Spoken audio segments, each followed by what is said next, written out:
Hello दोस्तों, मेरा नाम मधु है। मेरे 4 बच्चे हैं। बड़ी दोनों बेटियां और एक बेटा बहुत ही खूबसूरत हैं। लेकिन जब मेरी छोटी बेटी पैदा हुई तो वह बहुत ही काली और बदसूरत थी। इससे पहले मेरी दोनों बेटियां थी, वह बहुत ही सुंदर थी, गोरी चमकती रंगत वाली। तीनों ही बच्चों को देखकर हर कोई उनका दीवाना हो जाता था। उन्हें गोद में उठाने के लिए सबका मन मचल उठता था। लेकिन मेरी सबसे छोटी बेटी को देखकर तो मेरा दिल ही जल गया था। मेरा तो दिल उसे गोद में उठाने या उसे बुलाने का भी नहीं चाहता था। उसकी परवरिश भी मैंने एक नौकरानी से करवाई थी। एक बार जब मेरी बेटी बहुत छोटी थी तब वह सीढ़ियों से गिर पड़ी। उसकी तरफ किसी ने ध्यान ही नहीं दिया। मेरे सारे बच्चे अपने अपने काम में लगे हुए थे। वह अकेले ही काफ़ी देर तक रोती रही। जब रो रो कर थक गई तो खुद ही उठकर खड़ी हुई और आंसू पोंछती हुई अंदर कमरे में चली गई। मैं ये सारा दृश्य अपनी आंखों से देख रही थी। मेरे दिल में एक बार भी ये ख्याल नहीं आया कि ये भी तो मेरी बच्ची है, इसे भी तो मैंने ही जन्म दिया है, मुझे कुछ तो इसका ख्याल करना चाहिए। बल्कि मैं तो एक माँ होते हुए भी ऐसे अनजान बनी रही जैसे मुझे उसकी कोई परवाह ही नहीं हो। समय गुजरता गया, मेरे सारे बच्चे जवान हो गए। मेरी दोनों बेटियां इतनी खूबसूरत थी कि कम उम्र में ही उनके रिश्ते आने शुरू हो गए थे। फिर एक एक करके दोनों की शादी हो गई, सिवाय मेरी बदसूरत बेटी और मेरे बेटे की। मेरी दोनों बेटियां अपने अपने घरों में राज कर रही थी। लेकिन अब मुझे अपनी छोटी बेटी नेहा की फिक्र थी, जो मुझे दिन रात अंदर ही अंदर चिंता की तरह खाए जा रही थी। कई बार मैंने उसके पापा से बात की कि आप कोशिश करें, अपने जानने वाले या दोस्तों में इनका रिश्ता देख ले। तो वह मेरी तरफ दया भरी नज़रों से देखते और कहते, बस तुम प्रार्थना करो। मैं उनसे ज़्यादा बहस नहीं करती थी, क्योंकि मैं जानती थी कि आजकल लोगों की पसंद बहुत ही हाईफाई हो गई हैं। उन्हें बस गोरी चिट्टी लड़की ही चाहिए होती हैं। एक दिन मेरे मोहल्ले की एक औरत हमारे घर आई और कहने लगी कि उसके पास एक बहुत ही अच्छा रिश्ता है। अगर तुम लोग चाहो तो मैं उन्हें तुम्हारे घर ले आऊँगी। लेकिन लड़का अपाहिज है, उसका बाप अच्छा खासा पैसा कमाता है और लड़के को खुद पैसा कमाने की कोई ज़रूरत नहीं। अगर तुम कहो तो मैं कल ही उन लोगों को यहाँ बुला सकती हूँ। मैं भला क्यों इनकार करती। मैंने उस रिश्ते करवाने वाली से कहा, ठीक है, बुला लो। अगले ही दिन वे लोग हमारे घर आ गए। लड़का भी साथ आया था। वह बहुत ही खूबसूरत और हैंडसम सा। बस एक कमी थी, एक टांग से अपाहिज था। हमें तो लड़का बहुत पसंद आया, लेकिन दिल में वही डर था कि कहीं ये भी औरों की तरह इनकार न कर दे। और वही हुआ जिसका डर था। जैसे ही मेरी बेटी उन लोगों के सामने आई तो लड़का गुस्से से एकदम खड़ा हुआ। उसने बेसाखियों के सहारे खड़े होते हुए कहा, क्या मेरे लिए आप लोगों के पास यही बदसूरत लड़की रह गई थी?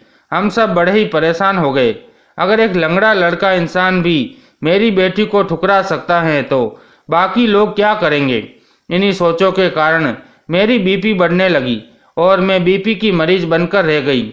मेरे पति कहते, अगर शादी भी नहीं होगी तो क्या समस्या है? कुछ लड़कियां खुद ही शादी नहीं करती तो क्या उनका कोई भविष्य नहीं होता? मैं बस अपने पति को देखती रह जाती। वह अखबार पढ़ने में इतने व्यस्त हो जाते कि मैं उनसे दोबारा बात ही नहीं करती। मेरी बदसूरत बेटी नेहा, जिससे मैं बहुत नफरत करती थी, मेरे पास आई और कहने लगी, मम्मी, मैं आगे पढ़ना चाहती हूँ। मेरी दोनों बेटियों ने सिर्फ 10वीं तक पढ़ाई की थी, लेकिन इसने बीए भी कर लिया था और अब वह फिर से अपने पापा के सामने खड़ी थी कि उसे आगे और पढ़ने की इजाज़त दी जाए। लेकिन मैंने पूरी तरह मना कर दिया था। वह मायूसी में सिर झुकाए अपने कमरे में चली गई। दूसरी तरफ आजकल मेरे बेटे राहुल पर अमेरिका जाने का भूत सवार था। वह किसी भी तरह अमेरिका जाना चाहता था। एक दिन उसने अपने पापा से कहा, मुझे हर हाल में अमेरिका जाना है, यहाँ कुछ भी नहीं है। राहुल अपनी दादी का बेहद लाडला था, इसलिए दादी ने बिना कुछ सोचे समझे उसे तुरंत अनुमति दे दी। मैंने बहुत शोर मचाया, लेकिन मेरे शोर मचाने से क्या होता है। उसने जल्दी से सारी तैयारियां कर ली और मेरा प्यारा बेटा राहुल 1 हफ्ते के अंदर ही अमेरिका चला गया। मैं उसकी जुदाई में बहुत बीमार रहने लगी। एक दिन मेरी तबीयत कुछ ज़्यादा ही बिगड़ गई। जब नेहा ने मेरी बहुत सेवा की, लेकिन मैंने उसे फिर भी कोई भाव नहीं दिया। कुछ दिनों में मेरी तबीयत थोड़ी ठीक हुई तो वह रिश्ते करवाने वाली औरत एक बार फिर मेरे पीछे पड़ गई, क्योंकि जब से राहुल अमेरिका गया था हमारे घर में दौलत की बारिश हो गई थी। उस रिश्ते वाली औरत के सामने मैंने हाथ जोड़ दिए और कहा, नेहा की शादी कहीं भी करवा दो, मैं तुम्हें ढेर सारे पैसे दूंगी। वह मुझे तसल्ली देती हुई चली गई। कुछ देर बाद मेरी सास भी अपने कमरे से बाहर निकली और मुझे समझाने लगी। मैंने उनसे कहा, अम्मा आप ही कोई तरकीब बताइए जिससे मैं नेहा से छुटकारा पा सकूं। मेरी सास ने एकदम मुझसे कहा, बहू इतनी नफरत ठीक नहीं। मैंने उनकी आंखों में गहरी उदासी देखी तो उसने पूछा, क्या बात है, आप इतनी ज़्यादा उदास क्यों हो गई? लेकिन उन्होंने कोई जवाब नहीं दिया और आगे बढ़ गई। बस इतना कहा, मुझे ऐसा लगता है कि कुछ बहुत ही बुरा होने वाला है। मेरा दिल जोर जोर से धड़क उठा। भला ऐसा भी क्या बुरा होने वाला है? कई बार पूछा लेकिन उन्होंने कुछ नहीं बताया। वह बस खामोशी ओढ़े रही। कई दिनों तक अपने कमरे से बाहर नहीं निकली। मैंने एक बार नोट की कि जब भी मेरी सास कमरे में जाती तो वह एक संदूक खोलकर बैठ जाती और दरवाजे की कुंडी लगा लेती। फिर आसपास देखती और उस संदूक को धीरे धीरे खोलकर उसमें से एक बड़ा सा पैकेट निकालती, फिर उसे चूमना शुरू कर देती। मैंने कई बार देखने की कोशिश की और अपने पति से भी पूछा, लेकिन वह हमेशा टाल जाते और कोई और ही बात करने लगते। मेरी दो बड़ी ननदें भी थी जो दूसरे शहर में रहती थी।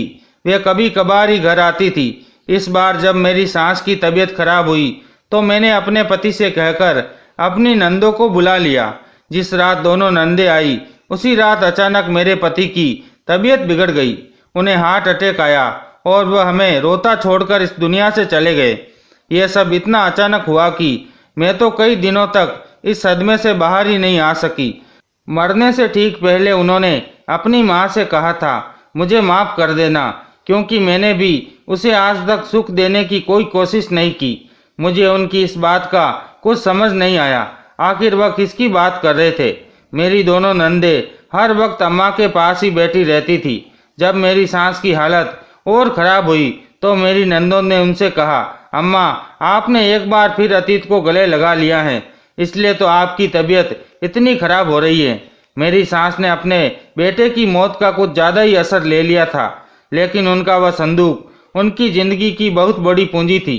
मैं कभी कभी सोचती और परेशान हो जाती कि आखिर ऐसा क्या राज है जो मुझे नहीं पता। मेरे पति किसको सुख देने की बात कर रहे थे और मेरी सास का अतीत क्या है? अतीत में ऐसा क्या हुआ था? मैं बहुत सोचती रही इस बात को लेकर, लेकिन मुझे कोई कुछ भी नहीं बताता था। मेरे पति को मरे काफ़ी समय हो गया था, लेकिन मेरी नंदे अब भी मेरे घर पर ही थी। मैं भी सोच रही थी कि अभी मेरी नंदों की मौजूदगी में ही नेहा के फर्ज से आज़ाद हो जाऊं। जिस रिश्ते वाली से मैंने ये बात की थी उसने आज शाम को आने के लिए कहा था। जैसे ही वह घर में आई तो कहने लगी, दीदी एक रिश्ता लाई हूँ कि आप भी दंग रह जाएगी। मैंने कोई ध्यान नहीं दिया, सब कुछ मेरी बड़ी ननद ने तय किया। वह कहने लगी कि वे लोग कल आएंगे और आपको फिर बताएंगे। फिर मैंने कुछ अच्छे खाना बना लिया। लड़का बहुत ही हैंडसम और दौलतमंद था। मैंने रिश्ते करवाने वाली से पूछा, तुम किसका रिश्ता ले आई हो? तो वह कहने लगी, दीदी न जाने लोग क्यों इतनी जिद पर अड़े हुए थे कि हमें आज ही इसी जगह पर लेकर चलो। लड़की की माँ नहीं आई क्योंकि वह बीमार रहती थी। एक बार लड़का आया और उसके साथ उसकी एक बुआ आई थी। जैसे ही मेरी बदसूरत बेटी नेहा उनके सामने गई तो लड़के ने उठकर उसका स्वागत किया और उसे एक ही नज़र में पसंद कर लिया। मैं तो एकदम हैरान रह गई थी। खैर हम लोग भी उनके घर गए। मेरी बेटी की होने वाली सास मेरे सामने आई, लेकिन कुछ ही देर के लिए, और वह भी पूरी तरह खुद को छुपाकर। कहने लगी, मेरी तबीयत ठीक नहीं है, इसलिए मैंने खुद को छुपाकर रखा हुआ है कि कहीं मेरी बीमारी किसी और को न लग जाए। हम लोग बहुत ही हैरान हो रहे थे कि इस कदर अमीर घर में मेरी बेटी जा रही हैं। लड़के वालों को शादी की बहुत ही जल्दी थी, इसलिए 1 महीने के अंदर ही मैंने उसकी शादी कर दी। मेरी काली कलूटी और बदसूरत बेटी के लिए ऐसा रिश्ता भगवान की बहुत बड़ी कृपा से कम नहीं था। हमने उसकी शादी की और फिर भी पलटकर उसकी खबर नहीं ली। अब तो मुझे बस अपने बेटे की शादी करनी थी, जैसा कि हर माँ की इच्छा होती है कि वह जल्दी से जल्दी अपने बेटे की शादी करे और पोतों को अपनी गोद में खिलाए। लेकिन मेरा बेटा तो घर आता ही नहीं था। जब मैंने राहुल को भावनात्मक रूप से ब्लैकमेल करना शुरू किया तो वह कहने लगा, अगर किसी ने मुझे ज़्यादा तंग किया तो मैं हमेशा हमेशा के लिए सबकी जिंदगियों से चला जाऊंगा। आखिरकार मुझे हथियार डालने पड़े। अब मेरे घर में गहरा सन्नाटा था। मेरी सास अपने कमरे में रहती थी और मैं पूरे घर में इधर उधर घूमती रहती थी। मेरी बड़ी बेटी अपने पति और बच्चों के साथ अमेरिका जा रही थी। अभी उसकी फ्लाइट में कुछ समय था कि वह मुझसे कहने लगी, मैंने सामने सड़क पर एक आदमी को चलते हुए देखा है। वह हूबहू राहुल जैसा था। पहले तो मैंने यही समझा कि कोई और होगा, लेकिन जब मेरे बच्चे मामा मामा कहकर पुकारने लगे तो मैंने भी ध्यान दिया। वह सच में राहुल ही था। लेकिन वह कैसे मुमकिन था, क्योंकि राहुल तो अमेरिका में था। जैसे ही मैंने ये सब सुना तो मैं उलझन में पड़ गई और फौरन अपनी सास को बताया। वह कहने लगी, यह तुम्हारा वहम होगा। मेरी बेटी कहने लगी, मेरी आंखें धोखा नहीं खा सकती। मैंने खुद राहुल को एक लड़की के साथ देखा था और सबसे बड़ी बात, उस लड़की ने छोटे से बच्चों को भी उठाया हुआ था। यह सब सुनकर मेरा दामाद हंसने लगा और कहने लगा, अमेरिका जाने की खुशी में तुम्हें हर तरफ अपना भाई नजर आ रहा है। मेरी बेटी और दामाद अपने बच्चों के साथ अमेरिका पहुंचे और एक होटल में कमरा बुक कराया। मेरे दामाद ने राहुल को फ़ोन किया तो उसने बताया, मैं अभी ऑफिस में हूँ, कुछ ही देर में वापस आकर आपसे मिलता हूँ। अब मेरी बेटी को भी कुछ सुकून हो चुका था कि उसका भाई अमेरिका में ही है। लेकिन शाम को मेरी बेटी का फिर फ़ोन आया। वह कहने लगी, जब राहुल हमें मिला तो मैंने उसे बड़े गौर से देखा। तब मैं एकदम से उछल पड़ी। उसने वही सूट पहन रखा था जो कि इंडिया में पहना हुआ था। मैंने उसे समझाया, तुम एंजॉय करने गई हो, वह करो, ज़्यादा इधर उधर अपना दिमाग मत लगाओ। मेरा बेटा अगर अमेरिका में है तो वह तुम्हें इंडिया में कैसे दिख गया। वह बेचारी मेरी ये बातें सुनकर हैरान तो बहुत हुई, लेकिन जब मैंने गौर किया तो महसूस हुआ कि सच में कुछ तो गड़बड़ जरूर है। पर मैंने अपने दिमाग से सारी बातें निकाल दी और कहा, मेरा बेटा ऐसा कभी हो ही नहीं सकता। लेकिन कुछ ही दिनों बाद मेरी बेटी का फिर कॉल आया। वह कहने लगी, मम्मी, मैंने आज फिर राहुल को एक लड़की के साथ देखा था। वह दोनों बहुत ही खुश लग रहे थे। लेकिन मम्मी, उनके साथ जो लड़की थी वह बहुत ही बदसूरत थी और भाई उसके साथ इस कदर खुश थे जैसे कि वह उसकी पत्नी हो। मैं बोली, क्या कह रही हो? जानती हो अमेरिका का कितना खुला माहौल है। वहाँ पर लड़के लड़कियों का मेल जोल कोई बुरी बात नहीं समझा जाता। अब तुम भी ऐसे ख्यालों को अपने दिमाग से निकाल दो और मुझे भी सुकून से रहने दो।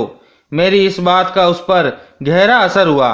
काफ़ी दिनों तक उसने मुझे फिर कोई ऐसी कॉल नहीं की। इधर मैं भी भगवान का ध्यान करने लगी। लेकिन एक बात हमेशा ही मुझे तंग करती थी कि राहुल शादी के बाद से इतना चिढ़ क्यों रहा था। कहीं उसने सच में कोई लड़की पसंद तो नहीं कर ली।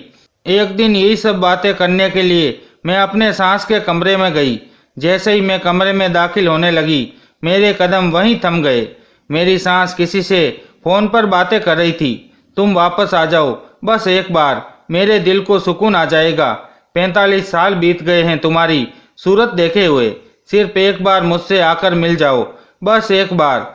और उनकी आंखों से आंसू बहते जा रहे थे। वह बार बार रुमाल से अपनी आंखें साफ कर रही थी। यह सब देखकर मैं हैरान रह गई। आखिर वह किसे बुला रही थी? मुझसे अब और सहन नहीं हुआ और मैं जल्दी से कमरे के अंदर गई। जैसे ने उन्होंने मुझे देखा तो फ़ोन को एक तरफ रख दिया और कहने लगी, तुम यहाँ क्या कर रही हो? मैंने अचानक ही पूछा, अम्मा जी, आप क्यों रो रही हैं? तो वह कहने लगी, बस राहुल की याद आ रही है। कब से गया हुआ है और पलटकर भी नहीं देखा। उसे परवाह ही नहीं है कि उसकी दादी किस कदर उदास रहती है उसके बिना।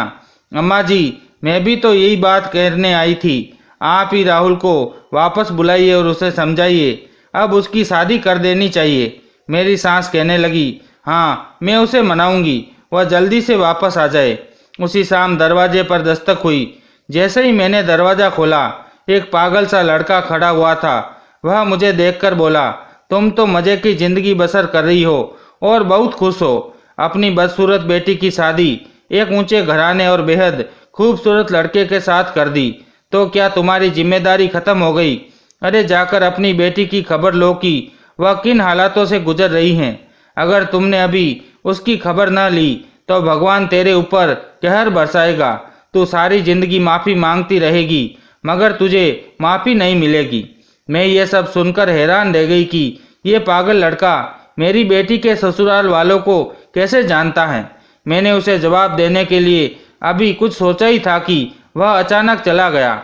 मैं परेशान हो गई, पता नहीं नेहा किस हाल में होगी। मैंने भी तो उसकी शादी करने में बड़ी जल्दी कर दी थी। मैं फौरन अपनी सास के कमरे में जाने लगी, लेकिन दरवाजे की कुंडी अंदर से लगी हुई थी। मैं दूसरी तरफ गई और खिड़की में से अंदर झांका। यह देखकर हैरान रह गई कि मेरी सास संदूक निकालकर बैठी हुई थी। उन्होंने उसमें से कुछ कपड़े निकालकर बार बार देख रही थी और फिर उन्हें आंखों से लगा रही थी। उन कपड़ों के साथ एक तस्वीर भी थी जिसे वह बार बार चूम रही थी और माफ़ी मांग रही थी। उनका पूरा चेहरा आंसुओं से भीगा हुआ था। ये मेरी सांस किसे याद करके इतना ज़्यादा रो रही है? मेरे दिमाग में तरह तरह के ख्याल आने लगे। मैं चुपचाप अपने कमरे में वापस आ गई और पूरी रात जागते हुए आंखों में गुजार दी। एक तरफ मेरी सांस और दूसरी तरफ मेरी बेटी पर किए गए जुल्मों सितम की वजह से भगवान का डर मेरे दिमाग पर सवार हो गया था। मुझे पूरी रात नींद नहीं आई थी। आज ये सारी बातें बड़ी ही बेचैनी से मुझे सता रही थी। मैंने सुबह होते ही सोच लिया कि आज नेहा के पास जरूर जाऊंगी। मैंने अम्मा से कहा, आप भी साथ चले। अचानक मेरी दोनों बड़ी बेटियां घर में दाखिल हुई। मेरी अमेरिका वाली बेटी भी वापस आ चुकी थी। मैं बड़ी हैरान हुई कि ये क्यों आई हैं, क्योंकि घर में तो कोई ऐसा फंक्शन भी नहीं था। वे दोनों मेरे पास आई। बड़ी बेटी जो अमेरिका गई हुई थी, उसका चेहरा मुरझाया हुआ था। पूछने पर भी वह कुछ नहीं बता रही थी। फिर कुछ देर बाद कहने लगी, मम्मी, राहुल ने अमेरिका में शादी कर ली है। उसने हम सबसे ये बात छुपाई। मैं हैरानी से उसका चेहरा देख रही थी। बहुत देर बाद बोली, बेटा, तुम अपने भाई पर ये इल्ज़ाम क्यों लगा रही हो? अभी कल ही तो मेरी उससे बात हुई थी और वह कह रहा था कि जल्दी ही इंडिया हमेशा के लिए वापस आ रहा है। मेरी बेटी मेरे मुंह की तरफ देखे जा रही थी और फिर अपना सिर पकड़कर बैठ गई। कहने लगी, मम्मी, आप माने या ना माने, लेकिन मैं कह रही हूँ कि उसने शादी कर रखी है। मैंने अपनी बेटी की बात पर कोई ध्यान नहीं दिया और कहा, आज तो मुझे नेहा के घर जाना है, बहुत ज़रूरी काम है। तुमसे वापस आकर बात करूँगी। मैं और मेरी सास गाड़ी में बैठे। अम्मा हमेशा की तरह आज बिल्कुल भी नहीं बोल रही थी, बल्कि पूरे रास्ते खामोश रही। लगभग 1 घंटे के सफ़र के बाद हम लोग नेहा के घर के सामने पहुंच चुके थे। अम्मा जी पहली बार पोती की ससुराल में आई हुई थी। ऐसी शानो शौकत वाला बंगला हमारे पूरे खानदान में किसी का भी नहीं था। हम दोनों को नौकर ने बताया कि घर में इस समय सिर्फ छोटी मालकिन है, बाकी लोग कुछ देर बाद आएंगे। मैंने कहा, हम इंतज़ार कर लेते हैं। जैसे ही हम लोग घर के अंदर दाखिल हुए, अम्मा अंदर की चमक दमक में खो गई। हमारी बदसूरत सी बेटी के ऐसे नसीब भी हो सकते हैं, हमने सोचा भी नहीं। हम लोग एक कमरे में बैठे हुए थे कि अचानक अम्मा की नज़र दाईं तरफ वाली दीवार पर लगी एक औरत की फोटो पर जाकर रुक गई। उसे देखते ही अम्मा के चेहरे का रंग बदलने लगा। वह कहने लगी, जल्दी से घर चलो, मेरी तबीयत बहुत खराब हो रही है। तभी कमरे से एक औरत बाहर निकली, लेकिन वह पूरी तरह चादर में ढकी हुई थी। उसने अपना चेहरा भी छुपा रखा था। अम्मा जैसे तैसे खुद को संभाले बैठी थी।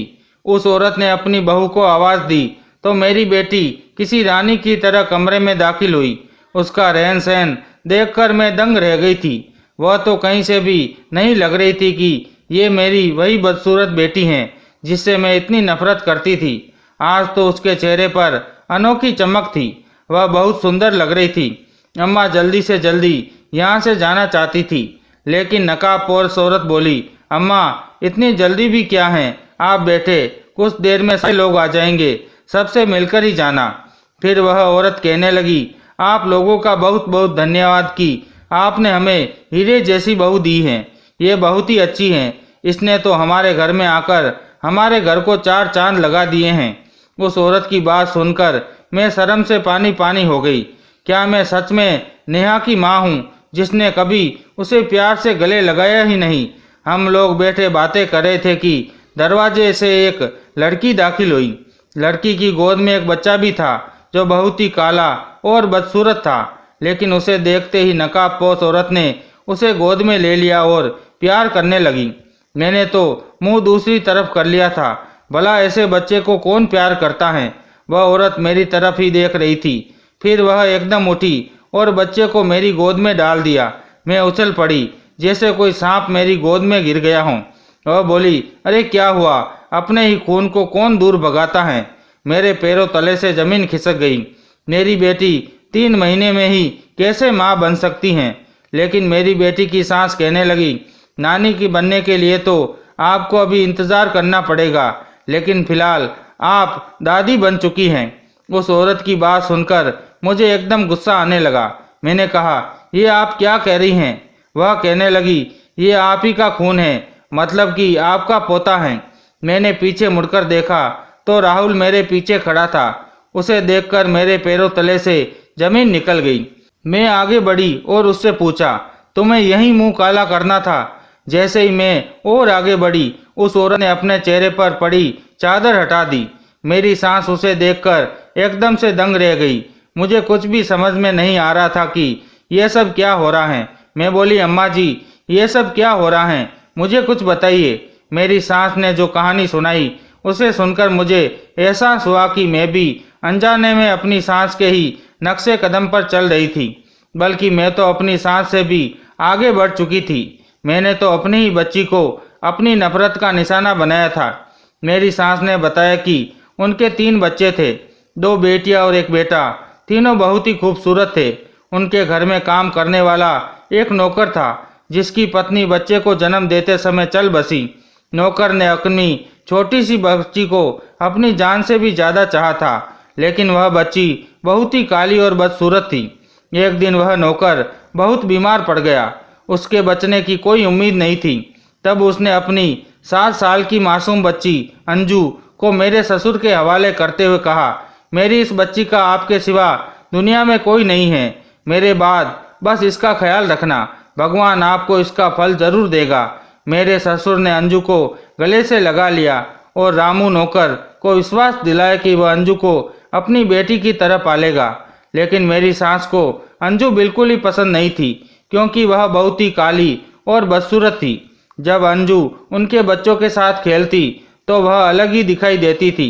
ज़्यादातर लोग उसे मेरी सास की बच्ची समझते थे और आश्चर्य से पूछते थे, क्या ये भी आपकी बेटी हैं? मेरी सास को मजबूरन उसे अपनी बेटी ही बताना पड़ता था, क्योंकि मेरे ससुर ने सख्ती से कह रखा था कि अंजू अब उनकी ही बेटी हैं। लेकिन मेरी सास उसे स्वीकार नहीं कर पा रही थी। एक दिन उन्होंने अंजू को एक भिखारी की गोद में डाल दिया और उसके साथ ढेर सारे रुपए भी दे दिए। उन्होंने भिखारी से कहा, इसे अपने साथ ले जाओ और इसकी परवरिश करो, इसे कभी मेरे घर वापस मत लाना। जब मेरे ससुर को ये बात पता चली तो उन्हें गहरा सदमा लगा। उन्होंने मरते हुए रामू से वादा किया था कि वह उसकी बेटी का ध्यान रखेंगे, लेकिन मेरी सास ने उनका वचन तोड़ दिया। मेरे ससुर गुस्से से घर छोड़कर चले गए और फिर कभी लौटकर नहीं आए। मेरी सास ने अकेले अपने बच्चों की परवरिश की और उनकी शादियाँ की, लेकिन बाद में उन्हें एहसास हुआ कि उन्होंने बहुत बड़ी गलती की थी। उन्होंने अपने पति को खो दिया था और अब रोज रो रो कर अपने पति से माफ़ी मांगती थी और उनके लौटने की दुआ करती थी।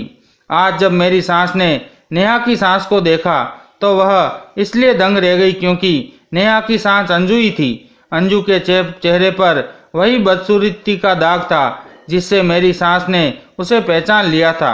जब मेरी सास ने यह कहानी सुनाई तो हम सब हैरत से उनका मुंह ताकने लगे। नेहा की सास आगे बढ़ी और मेरी सास से बोली, माँ जी, आपने मुझे जिस भिखारी को दिया था उसने मुझे अपनी बेटी बना लिया। भगवान ने मेरी किस्मत ऐसी चमकाई कि उन्हीं पैसों से उन लोगों ने एक छोटा सा बिजनेस शुरू किया जो बाद में खूब फला फूला। मेरी शादी हुई, फिर मेरे 2 बच्चे हुए। मेरा बेटा बहुत ही खूबसूरत था, लेकिन मेरी बेटी सांवली थी। फिर भी मुझे अपनी बेटी बहुत ही प्यारी थी। बच्चे चाहे काले हो या गोरे, वे अपने माँ बाप की जान होते हैं। मेरी बेटी जिस कॉलेज में पढ़ती थी, वहीं आपका पोता राहुल भी पढ़ता था। राहुल उसे दिल से चाहने लगा। उनकी शादी को काफ़ी समय हो चुका था और अब उनका एक बेटा भी है। जब राहुल ने मुझे बताया कि उनकी एक बहन है जिसे उसकी माँ उसके रंग रूप की वजह से पसंद नहीं करती, तो मुझे अपना बचपन याद आ गया। मैंने राहुल से उसकी बहन की फ़ोटो मांगी। जब उसने मुझे अपने पूरे परिवार की तस्वीर दिखाई, तो उसमें मैंने आपकी तस्वीर भी देखी और आपको पहचान लिया। उसी समय मैंने फैसला किया कि मैं अपने बेटे की शादी राहुल की बहन से करूंगी, ताकि अतीत फिर से न दोहराया जाए। कभी ऐसा न हो कि नेहा को भी किसी के सिर पर जबरन थोप दिया जाए। आज मैं नेहा को अपनी आंखों का तारा बनाकर रखूंगी। मेरा बेटा भी नेहा से बहुत प्यार करता है। यह सुनते ही मेरी सांस अंजू के कदमों में गिर पड़ी और कहने लगी, अंजू, मुझे माफ़ कर दो। एक तुम ही हो जो मेरे पति को वापस बुला सकती हो। आज 45 साल हो चुके हैं, लेकिन उन्होंने मुझे माफ़ नहीं किया। अगर तुम चाहो तो तुम्हारे सिर्फ एक शब्द से ही वह लौट आएंगे। नेहा की सांस यानी अंजू ने मेरी सांस को माफ़ कर दिया। उन्होंने उसी समय मेरे ससुर को फ़ोन किया और उनसे कहा, अब सबको माफ़ कर दीजिए और घर वापस आ जाइए। मेरे ससुर ने भी मेरी सांस को माफ़ कर दिया और लौटने का वादा किया। मुझे भी अपनी गलती का एहसास हुआ कि मैंने अपनी बेटी के बचपन को कितनी बुरी तरह से नज़रअंदाज कर दिया था। लेकिन अब मैं अपनी ये गलती दोबारा नहीं दोहराऊंगी। मैंने अपने पोते को सीने से लगा लिया। भले ही वह सांवला था, भले ही वह बदसूरत था, लेकिन वह मेरा खून था, मेरा पोता था। मैं राहुल और उसकी पत्नी को अपने घर ले आई। हमारी जिंदगी में अब सिर्फ खुशियाँ ही खुशियाँ हैं। नेहा अपने परिवार में खुश थी और मेरा बेटा राहुल अपनी पत्नी के साथ। चारों ओर खुशियाँ थी, जिन्हें देखकर मेरा दिल गदगद हो जाता था। लेकिन आज भी जब मैं उस पागल व्यक्ति के बारे में सोचती हूँ जिसने मुझे एहसास दिलाया कि मुझे अपनी बेटी की खैर खबर लेनी चाहिए, तो मेरा दिल कांप जाता है। हो ना हो वह भगवान द्वारा भेजा गया कोई दूत था, जिसने मुझे मेरी गलती का एहसास कराने के लिए भेजा था। भगवान ने ही यही लीला रची थी और पागल के रूप में अपना दूत मेरे दरवाजे पर भेजा था। मैं अपने भगवान का धन्यवाद करती हूँ। अगर आपको हमारी कहानी पसंद आई हो तो वीडियो को लाइक करें। अगर आप चैनल पर नए हैं तो सब्सक्राइब जरूर करें। धन्यवाद दोस्तों।